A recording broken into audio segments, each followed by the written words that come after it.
Hi friends, मी धनश्री स्वागत करत आहे मी अजून एका आपल्या नवीन रेसिपीमध्ये। मी आज तुमच्यासाठी लहानांना आणि मोठ्यांना आवडणारी अशी रेसिपी घेऊन आली आहे, ती म्हणजे फ्रेंच फ्राईजची रेसिपी घेऊन आली आहे। इथे मी 4-5 बटाटे घेतलेले आहेत, त्याचे सालं काढून घेतले।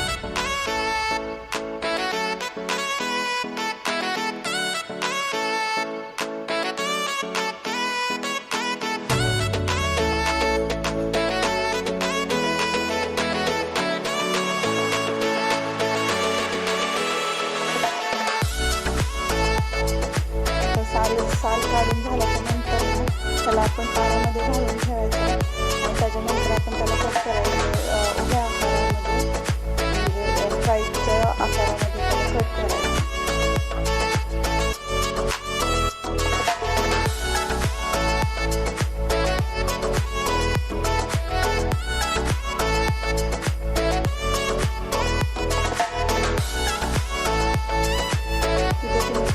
किंवा तुम्ही बटर असतं फ्रेंच फ्राईजचं त्याच्याने सुद्धा तुम्ही कट करू शकता।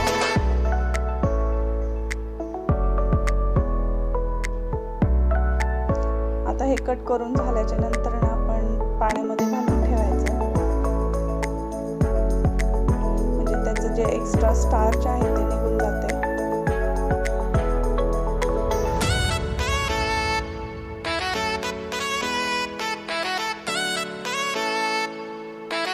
मी आता सगळे बटाटे कट करून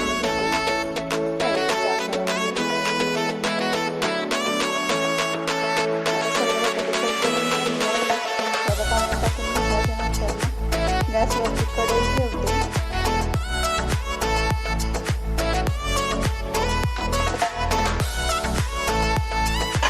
गॅसवर कढई ठेवून त्याच्यामध्ये पाणी गरम करायला ठेवायचं।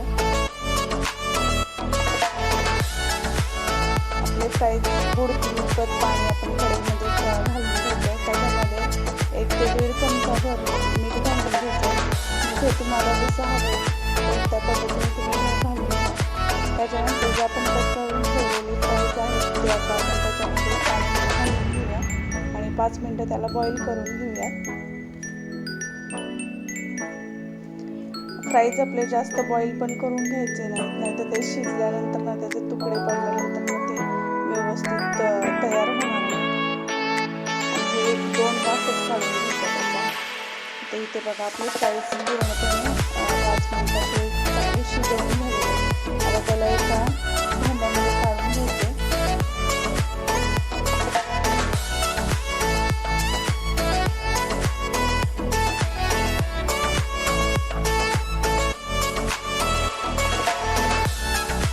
आपण फ्राईज काढून घेतले ते आपण आता एका स्वच्छ कपड्यावरती पसरवून घ्यायचे आणि ते चांगले कोरडे करून घ्यायचे।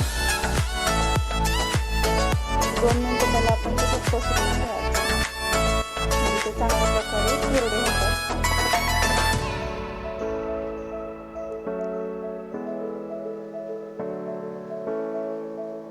पाहू शकता आपले फ्राईज चांगले कोरडे झालेले आहेत।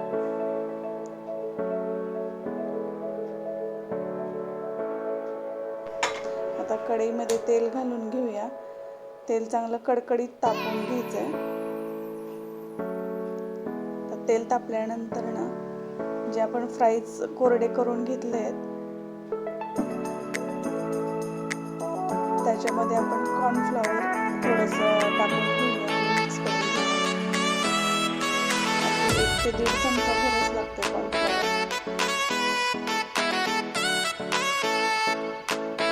चांगल्या पद्धतीने मिक्स करून घेऊया। फ्राईज आपण चांगल्या प्रकारे मिक्स करून घेतले। आपण तेल गरम करायला ठेवले ते सुद्धा गरम झालं तर आपली फ्राईज आपण तेलामध्ये टाकून घेऊया।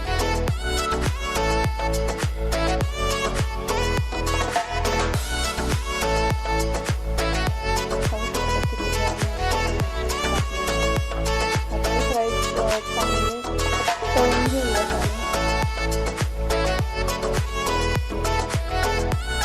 भांड्यात काढून घेऊया।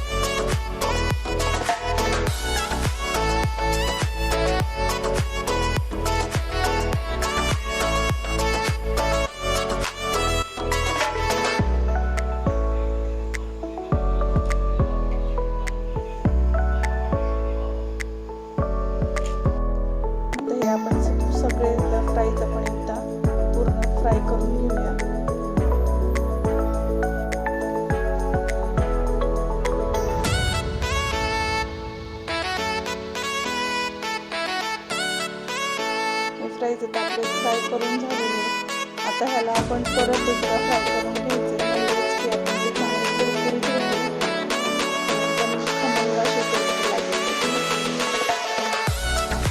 हे चांगले कुरकुरीत होईपर्यंत सोनेरी रंगावर चांगले तळून घेऊयात आपण. पाहू शकता किती छान रंग आलेला आहे.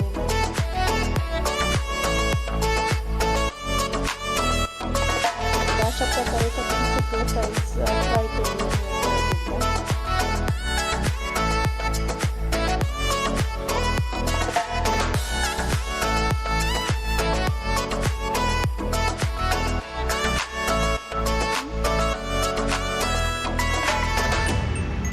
छान असे सोनेरी रंग आलेले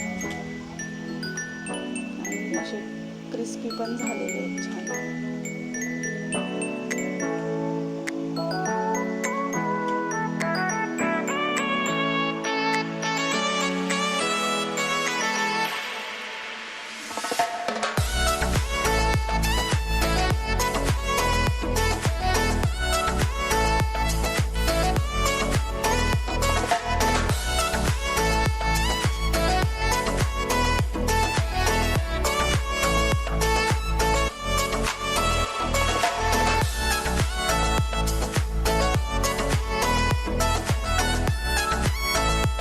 तयार आहेत आपली कुरकुरीत असे फ्रेंच फ्राईज.